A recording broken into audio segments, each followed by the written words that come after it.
Lord Cornwallis के स्थायी बंदोबस्त पर निबंध लिखिए। यानी जब भारत के अंदर सन 1757 के प्लासी और उसके बाद में सन 1764 का जो बक्सर का युद्ध होता है, उस बक्सर के युद्ध में जब अंग्रेजों ने यानी विजय प्राप्त कर ली थी और उसी के बाद में सन जो 1765 की जो इलाहाबाद की संधि हुई थी, उस इलाहाबाद की संधि के तहत अंग्रेजों ने यहाँ भारत के अंदर जो दीवानी और जो राजस्व का जो कार्य हुआ करता था वो अपने अधीन कर लिया था। यानी अब जो लगान वसूल करने का जो वो कार्य था वो अब अंग्रेज अधिकारियों के द्वारा किया जाने लगा था। तो उसी के अंतर्गत प्रिय विद्यार्थियों, हमारा जो ये भारत देश है, ये भारत देश हमेशा ही कृषि प्रधान देश रहा है। प्राचीन कालीन जो कृषि थी, उस कृषि की जो भूमि होती थी, उस भूमि का जो स्वामित्व हुआ करता था, वो स्वामित्व जब ब्रिटिश शासन साम्राज्य स्थापित भारत के अंदर हो गया था, तो उस समय जो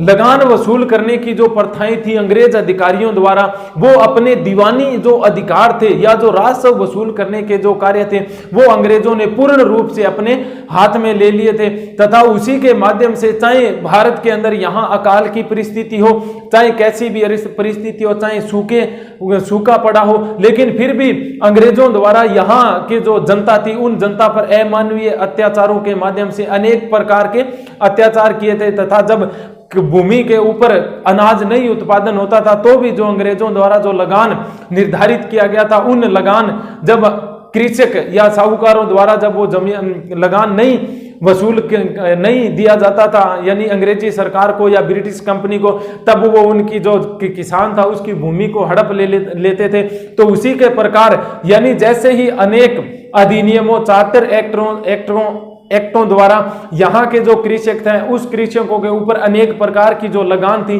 उन लगानों को थोपा गया था। और समय समय पर जो लगाने थी उन लगानों का जो समय था उस समय को धीरे धीरे यानी 1, 2, 3 साल के बाद में उसी को बदला जाता था। तो उसी प्रकार जो ब्रिटिश ईस्ट इंडिया कंपनी थी उन्होंने भारत के अंदर जो यानी जो आई तो एक व्यापार करने से इरादे से आई थी, लेकिन जो ब्रिटिश ईस्ट इंडिया कंपनी है उन्होंने जब दीवानी और जो राजस्व वसूल करने का जो कार्य जब उनको मिल जाता है तो उन्होंने जो राजस्व वसूलने का जो कार्य था, क्या राजस्व वसूलने का जो कार्य था उस कार्य को 3 प्रथाओं में विभाजित किया।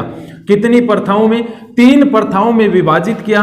इन 3 प्रथाओं को जब हम अलग अलग देखते हैं तो पहली थी स्थायी बंदोबस्त, जिसके बारे में हम इस प्रश्न के अंदर चर्चा करेंगे, स्थायी बंदोबस्त।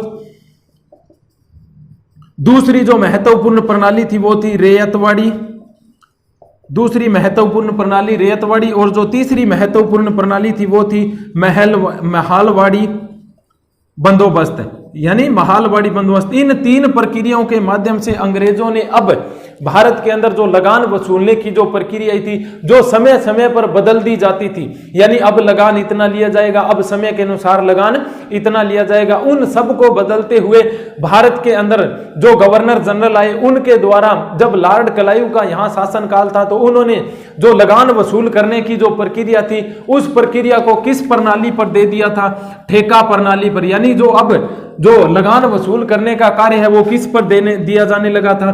ठेका प्रणाली पर दिए जाने लगा था। और इसी ठेका प्रणाली को क्या कहा जाता था? इजारेदारी प्रथा। इसी ठेका प्रणाली को क्या कहा जाता था? इजारी प्रथा, इजारेदारी प्रथा। इस इजारेदारी प्रथा के अंतर्गत क्या होता था? अंग्रेजों द्वारा जो जिस क्षेत्र में, जिस तरह बंगाल, बिहार, उड़ीसा की जब उनको जो दीवानी अधिकार मिल गए थे उसके अंतर्गत उन्होंने जो अब राजस्व वसूलने का कार्य था वो अब एक बड़े साहूकार या जमींदार को दे दिया जाता था। किसके ऊपर? ठेके के ऊपर दे दिया जाता था। तो इसी परंपरा को आगे बढ़ाते हुए भारत के अंदर एक गवर्नर जनरल आया जिसका नाम क्या था? Lord Cornwallis. इस लॉर्ड कॉर्नवालिस ने भारत के अंदर जो लगान यानी वसूल करने की जो परंपरा थी उस लगान वसूल करने की परंपरा में समय समय के अंदर जो परिवर्तन किए जाते थे उन परिवर्तनों को स्थायी तौर पर बनाने के लिए जो कृषि के अंदर से जो लगान उत्पादन करने के जो बंदोबस्त होते थे उन बंदोबस्तों को क्या कर दिया था? इन्होंने स्थायी कर दिया था। इसी कारण कहा जाता है लॉर्ड कॉर्नवालिस को भारत के अंदर जो स्थायी बंदोबस्त है उसका क्या कहा जाता है? जनक कहा जाता है। तो ये जो लॉर्ड कॉर्नवालिस था, इस लॉर्ड कॉर्नवालिस ने भारत के अंदर इससे पूर्व 2 गवर्नर जनरल रहे थे जिसमें एक का नाम था सर जॉन शोर एक का नाम तो क्या था, सर जॉन शोर, और दूसरे का नाम था सर जॉन ग्रांट। इन दो व्यक्तियों से इन्होंने क्या प्राप्त किया, अनुभव प्राप्त किया कि भारत के अंदर जो राजस्व प्रणाली है उस राजस्व प्रणाली को कैसे लागू किया। तब ये जो जॉन शोर था, इन्होंने क्या कहा भी जो भारत की जो भूमि है, क्या है, जो भारत के अंदर जो भूमि है उस भूमि का जो मुखिया है, उस भूमि का जो मुखिया है, उस मुखिया किसको माना जाए, जमींदार वर्ग को मुखिया माना जाए।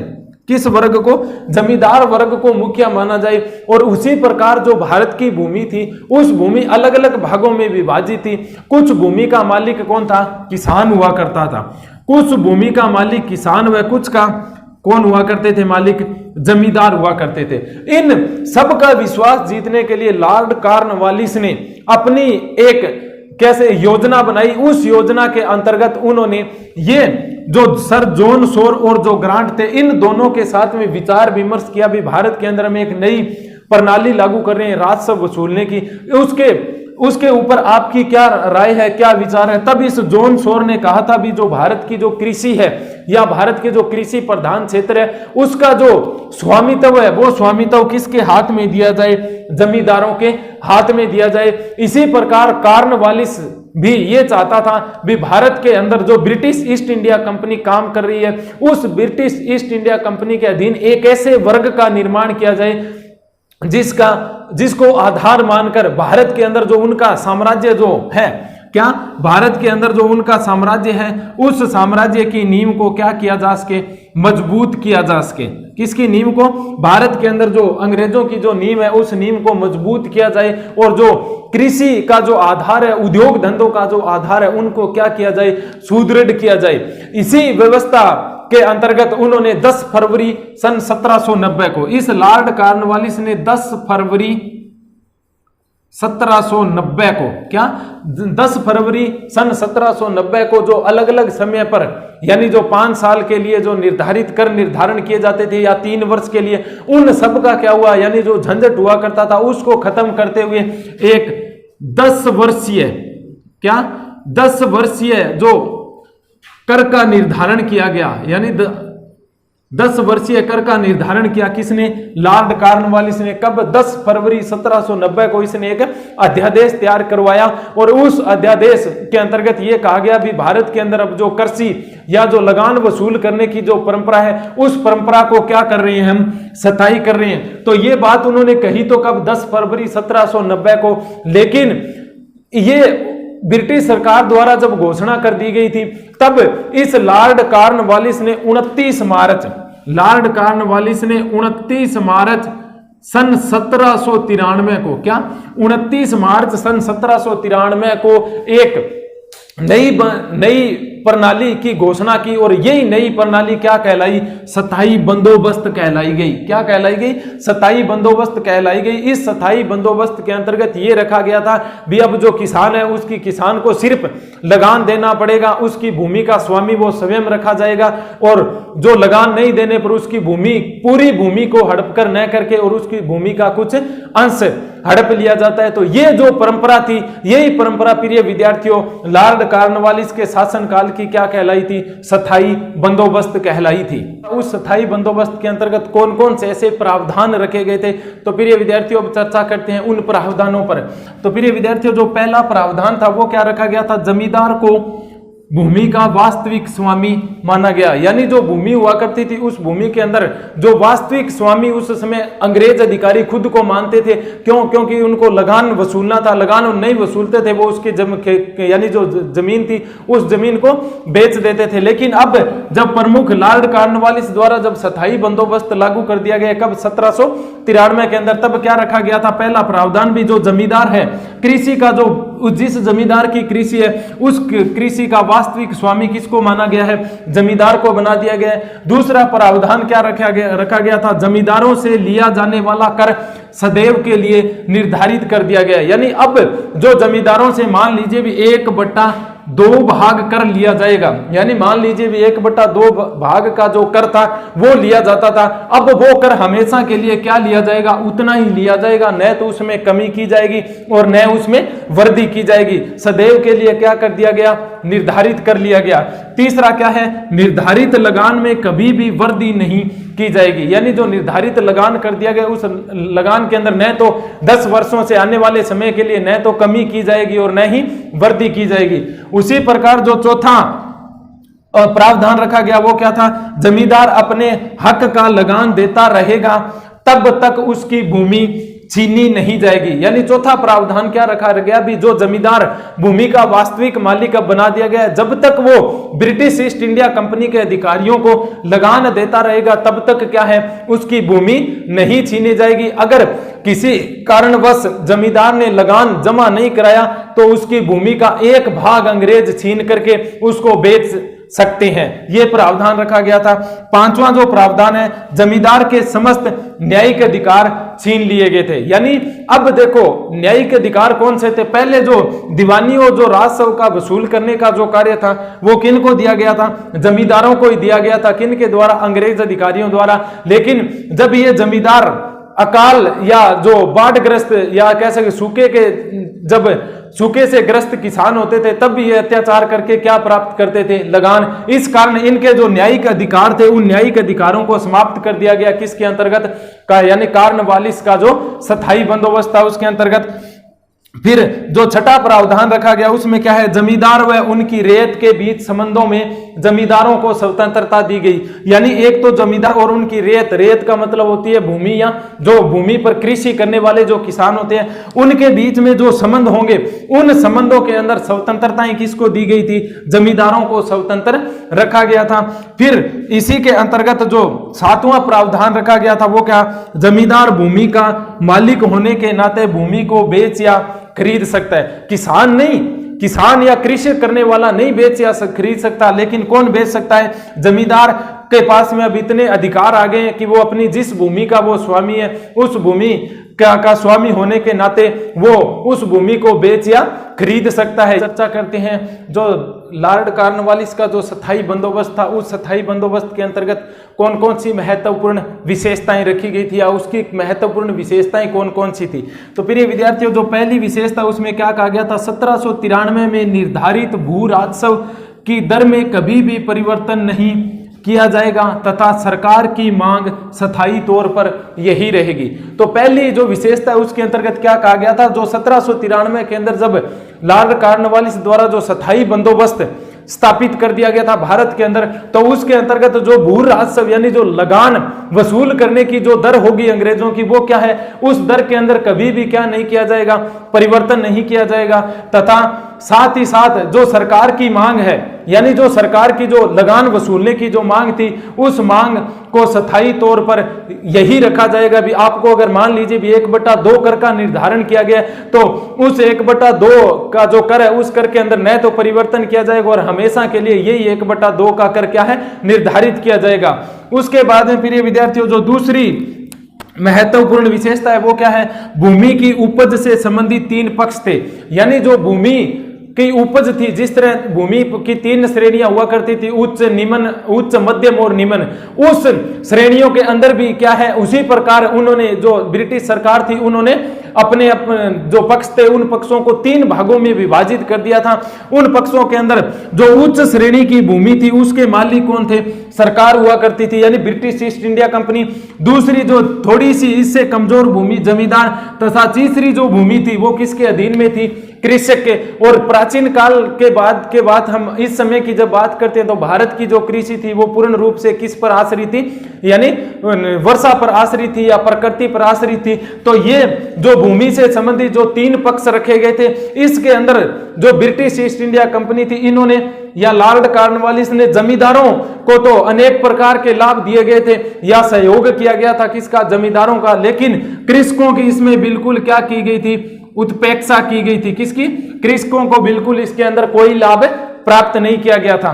तीसरी जो महत्वपूर्ण विशेषता है वो क्या है, जमींदार भूमि को बेच या खरीद सकता है। यानी अब जमींदारों को, जो मिडिल साइज के जो जमींदार थे उनको ये विशेष यानी ये मुख्य यानी आदेश दे दिए गए थे भी अब आप अपनी भूमि को बेच या खरीद सकते हो। ऐसा करते समय उसे सरकार से पूर्व अनुमति की आवश्यकता नहीं लेनी पड़ेगी। यानी पहले भी हम कह चुके हैं भी अब जो जमींदार थे उनके पास में इतने अधिकार आ गए हैं भी अब वो अपनी जिस भूमि का जो मालिक है उस भूमि के मालिक होने के कारण वो अपनी भूमि को बेच सकता है या अधिक भूमि को क्या है खरीद सकता है। अब इस बेचने और खरीदने के बीच में जो पहले के समय माध्यम हुआ करता था ब्रिटिश सरकार, उसकी अब अनुमति लेना क्या है आवश्यक नहीं होगा।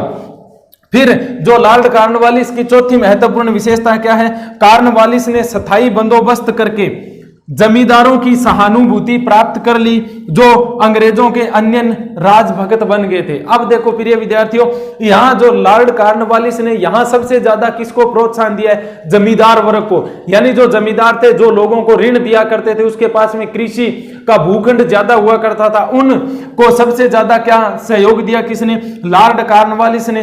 तो जमींदारों की इस कारण जब जमींदारों को उन्होंने प्रत्यक्ष रूप से अलग यानी अपनी भूमि को बेचने और खरीदने का जब प्रोत्साहन दे दिया था, इस कारण ये जो लॉर्ड कॉर्नवालिस था, इन्होंने जो जमींदार वर्ग था, कौन सा जमींदार वर्ग था, इन जमींदार वर्ग के जो लोग थे या जो सेठ साहूकार थे, उन लोगों की क्या है सहानुभूति कर ली थी।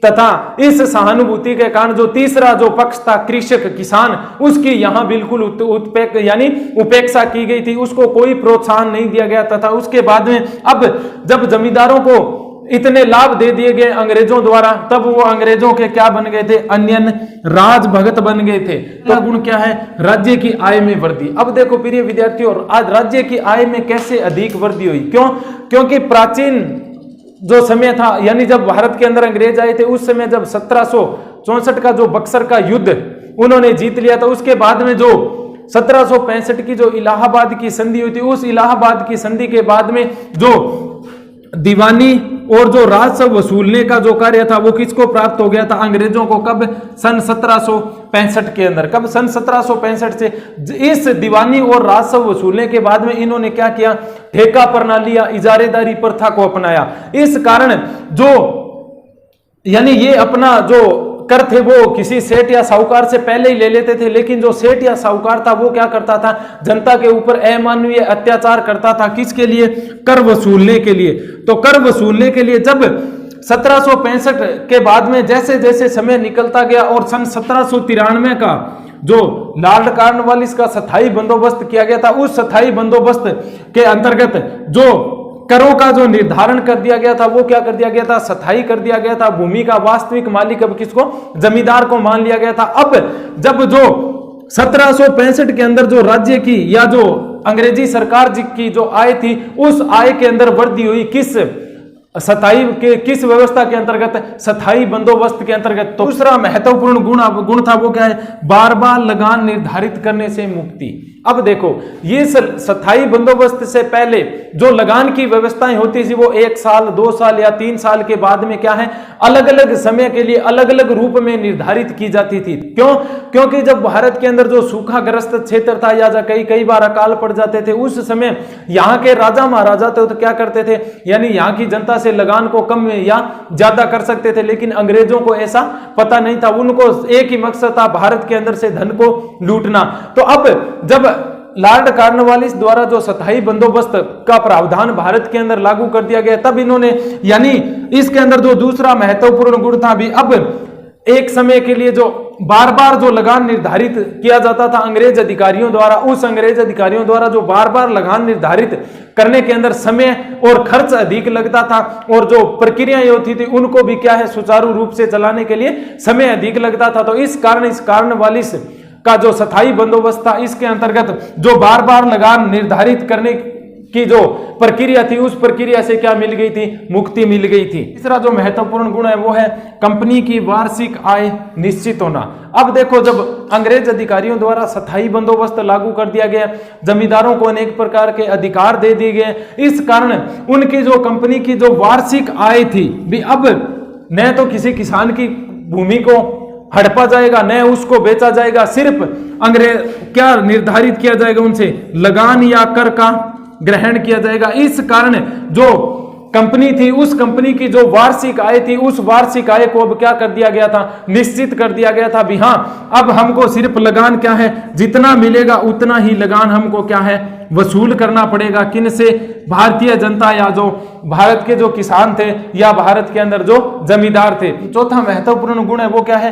कंपनी के कर्मचारियों की नियुक्ति से मुक्ति। अब देखो, पहले के जब दीवानी और राजस्व का कार्य जब अंग्रेजों को मिल गया था तो उस समय उन्होंने क्या किया था, भी जो राजस्व वसूलने का कार्य वो दीवानों को दे दिया गया था, और उन दीवानों द्वारा जब अंग्रेजों के अंदर यानी जो अंग्रेजों भारत के जो जनता थी उसके ऊपर अत्याचार किया जाता था, अनेक कर्मचारियों का निर्धारण किया जाता था, किसके लिए? कर वसूलने के लिए। इस कारण अब जब स्थायी बंदोबस्त लागू कर दिया गया तो कंपनी जो सरकार कंपनी थी उस कंपनी को जो कर्मचारी रखने थे किसके लिए? राजस्व वसूल करने के लिए या कर का निर्धारण करने के लिए, तो उन सब व्यक्तियों से भी क्या मिल गई थी? नियुक्ति मिल गई थी। क्यों? क्योंकि अब जो कर है वो कितने वर्षों के लिए निर्धारित कर दिया गया है? 10 वर्षों के लिए राजस्व का निर्धारण कर दिया है। इस कारण कंपनी के कर्मचारियों की भी जो नियुक्ति करनी थी उनसे भी क्या मिल गई थी? मुक्ति। पांचवा जो महत्वपूर्ण गुण है वो है जमींदारों का कंपनी के प्रति निष्ठा। अब देखो, जब स्थायी बंदोबस्त लागू कर दिया गया था और स्थायी बंदोबस्त के अंतर्गत भूमि का वास्तविक मालिक किसको माना गया था? किसान यानी जमींदार को। जब भूमि को वास्तविक मालिक जमींदार को मान लिया गया था तथा इस जो बंदोबस्त था, इस बंदोबस्त के फलस्वरूप जो ब्रिटिश ईस्ट इंडिया कंपनी थी, इस ब्रिटिश ईस्ट इंडिया कंपनी ने क्या किया? जो जमींदार वर्ग थे उस जमींदार वर्ग को ज्यादा प्रलोभन दिया। इस प्रलोभन के कारण जो जमींदार वर्ग के जो लोग थे उस जमींदार वर्ग के लोगों की जो निष्ठा थी या जो सहयोग करने की जो भावना थी वो भावना किसके प्रति ज्यादा हो गई थी? कंपनी के प्रति ज्यादा हो गई थी। जब 1784 के अंदर अंग्रेजों ने बक्सर का जो युद्ध जीत लिया था, उस युद्ध के बाद में 3 जगह की इन्होंने दीवानी प्राप्त की थी, बंगाल, बिहार और उड़ीसा। इन तीनों संयुक्त क्षेत्रों को उस समय क्या कहा जाता था? बंगाल कहा जाता था। और ये उस समय बंगाल, बिहार और उड़ीसा ये क्या थे? एक धन संपन्न क्षेत्र थे, और इन धन संपन्न क्षेत्रों के कारण अंग्रेजों ने अपना आधिपत्य यहीं पर जमाया और अधिक से अधिक क्या करने लगे थे? लगान वसूल करने लगे थे। लेकिन जैसे ही बंदोबस्त की प्रक्रिया यानी जो स्थायी बंदोबस्त था उसको जब लागू कर दिया गया था तो यहां मान लीजिए भी 1/2 कर किसी किसान से कर के रूप में 1/2 भाग लिया जाता था। उस 1/2 भाग को लेने के कारण ये जो बंगाल का जो क्षेत्र था, बंगाल, बिहार, उड़ीसा, यहां पर भी क्या हुई थी? यहां जो उत्पादन करने की जो प्रक्रिया थी या जो यहाँ के किसान थे वो अब क्या करने लगे थे? उपज के अंदर अधिक वृद्धि करने लगे थे या अधिक भूमि को जोतने लगे थे। इस कारण वहां का जो क्षेत्र था उस क्षेत्रों को क्या है, अब बंगाल के अंदर भी उपज के अंदर क्या होने लगी थी? वृद्धि होने लगी थी। इस वृद्धि के कारण सबसे ज्यादा सर्वाधिक जो लाभ हुआ था वो लाभ किसको हुआ था? अंग्रेजों व जमींदारों को। सबसे ज्यादा लाभ किसको हुआ था? अंग्रेजों व जमींदारों को। वहां जो महत्वपूर्ण लाभ यानी गुण है वो क्या है? जमींदारों को लाभ। अब देखो प्रिय विद्यार्थियों, जमींदारों को कैसे लाभ रखा गया? यानी जो स्थायी बंदोबस्त था, इस स्थायी बंदोबस्त के अंतर्गत जो भूमि का वास्तविक मालिक किसको माना गया था? जमींदार वर्ग को वास्तविक मालिक मान लिया गया था। तथा इसके अंतर्गत जो किसान हुआ करते थे उस किसान को बिल्कुल भी क्या कर किसान की उपेक्षा की गई थी। तथा यहां की जो भूमि हुआ करती थी यानी जो साहूकारों के पास में जो भूमि थी उस भूमि की कीमत में निरंतर क्या हो रही थी?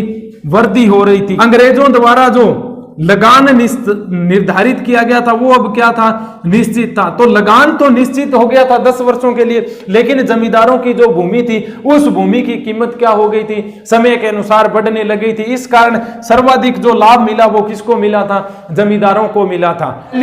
प्रमुख दोष है किसका? लॉर्ड कॉर्नवालिस का जो स्थायी बंदोबस्त है उसका पहला जो दोष है वो है किसानों की उपेक्षा। अब देखो जो प्रिय विद्यार्थियों, यहां हमने ये भी चर्चा की थी भी सरकार, जमींदार और किसान, इन 3 सत्रों में विभाजित कर दिया था लॉर्ड कॉर्नवालिस ने स्थायी बंदोबस्त के अंतर्गत। तो सरकार को भी यहां प्रॉफिट हुआ, जमींदारों को भी प्रॉफिट दिया गया था। किसके द्वारा? अंग्रेजों द्वारा। लेकिन पूर्ण रूप से उपेक्षा किसकी की गई थी? अंग्रेजों यानी अंग्रेजों द्वारा पूर्ण रूप से उपेक्षा किसके की गई थी? किसानों के जो हित थे उस किसानों के हितों की यहां क्या की गई थी? उपेक्षा की गई थी। क्यों? क्योंकि किसान, अब जो किसान थे या जो छोटे कह सकते भी कम भूमि के जो किसान थे, उन किसानों को किसके ऊपर आश्रित रख दिया गया था? जमींदारों के ऊपर आश्रित रख दिया था। इस कारण कह सकते हैं किसान को जमींदार का दया पात्र बना दिया गया था। किसके अंतर्गत? स्थायी बंदोबस्त के अंतर्गत। जो महत्वपूर्ण क्या निकल कर आया? दोष निकल कर आया। स्थायी बंदोबस्त के अंतर्गत किसानों की दुर्दशा कैसे भी, जब किसानों को जमींदार की दया पर, अब पहले पर्सन में हम पहले पॉइंट में पढ़ा है भी, यहाँ के जो कृषक थे, किसान थे, उस किसानों को किसके ऊपर आश्रित रख दिया गया था? जमींदार के ऊपर आश्रित रख दिया गया। अब जब उनको जमींदारों के ऊपर आश्रित रख दिया गया था, तो ये जो जमींदार वर्ग हुआ करता था, ये जमींदार वर्ग मनमाने ढंग से कर वसूल करते थे। किन से? मनमाने ढंग से कर वसूल करते थे। किन से? किसानों से।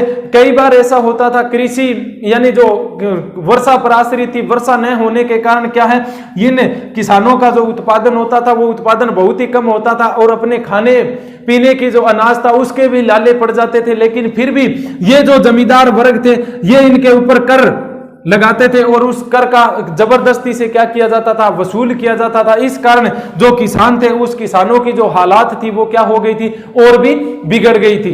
पॉइंट है जमींदार वर्ग के लिए हानिकारक। तो अब जमींदार वर्ग के लिए हानिकारक कैसे हुआ? अब देखो प्रिय विद्यार्थियों, कई बार ऐसा होता था, जमींदार भी लगान को चुकाने में क्या हो जाता था? असमर्थ हो जाता था भी। यानी अंग्रेजों द्वारा जो लगान निर्धारित किया गया, उस लगान को चुकाने में जमींदार भी क्या हो जाता था? असमर्थ हो जाता था, नहीं चुका पाता था। इस कारण जो लगान नहीं दिए जाने के कारण जो जमींदार की भूखंड था या जो भूमि थी, उस भूमि का एक से कह सकते हैं 1/3 भाग, क्या 1/3 भाग अंग्रेजों द्वारा क्या कर लिया जाता था? हड़प लिया जाता था और हड़प कर उसको ब्रिटिश सरकार के अधीन क्या कर दिया जाता था? बेच दिया जाता था। इस कारण ये जो स्थायी बंदोबस्त क्या है, जमींदारों के लिए भी क्या साबित हुआ? हानिकारक साबित हुआ। जो सामाजिक हानि कैसे हुई? यानी इस व्यवस्था के अंदर जो भूमि का वास्तविक जो मालिक हुआ करता था, कौन? किसान। वास्तविक मालिक कौन हुआ करता था? किसान। लेकिन इस किसान के द्वारा जब अपनी कृषि पर खेती की जाती थी, अपने जो खेत था उसके ऊपर जब खेती की जाती थी, और उस खेती का जब सामाजिक दृष्टि से हम देखें तो वास्तविक मालिक तो किसको माना गया है? किसान को। लेकिन इस किसान को किसके ऊपर आश्रित रख दिया गया था? साहूकारों या जमींदारों के ऊपर आश्रित रख दिया गया था। किसको? किसान को। इस कारण ये जो किसान हुआ करते थे, ये किसान अपनी ही कृषि के ऊपर या अपनी ही खेती के ऊपर क्या हो गए थे? कह सकते हैं भी किराएदार हो गए थे। अपनी खेती पर क्या हो गए थे?